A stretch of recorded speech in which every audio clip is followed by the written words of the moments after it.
নীরবতা একটা উপহার, এর সারমর্মকেও মূল্য দিতে শিখুন। না বুঝে কথা বলার চেয়ে বিষয় বুঝে শান্তভাবে কথা বলা ভালো। কখনো কখনো নীরবতাকে কথা বলতে দেওয়া ভালো। যখন কষ্টটা সীমা ছাড়িয়ে যায় তখন মানুষ কাঁদে না, চুপ করে যায়। নীরবতা মুখ থেকে নয়, মন থেকে প্রয়োজন। যে কলসি অর্ধেক পূর্ণ তাতে বেশি আওয়াজ হয়, যাকে আমরা বলি খালি কলসি বাজে বেশি।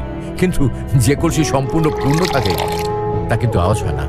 চুপ থাকতে শিখুন, দেখবেন যে আপনার সাথে একদিন খারাপ ব্যবহার করেছে সেও একদিন আপনার পায়ে এসে পড়বে। নীরবতা হলো প্রকৃত জ্ঞানের সেরা উপায়। নীরবতা হলো মহান শিক্ষক, এবং এর পাঠ শিখতে হলে আপনাকে অবশ্যই এর প্রতি মনোযোগী হতে হবে। তুমি যদি সঠিক হও তাহলে তা প্রমাণ করার চেষ্টা করো না, চুপচাপ বসে থাকো, সময় সব জবাব দিয়ে দেবে। উত্তেজনা কোনো বিষয়ের সুষ্ঠু সমাধান নয়, নীরবতায় গভীর ভালোবাসার আসল বহিঃপ্রকাশ। সুসময়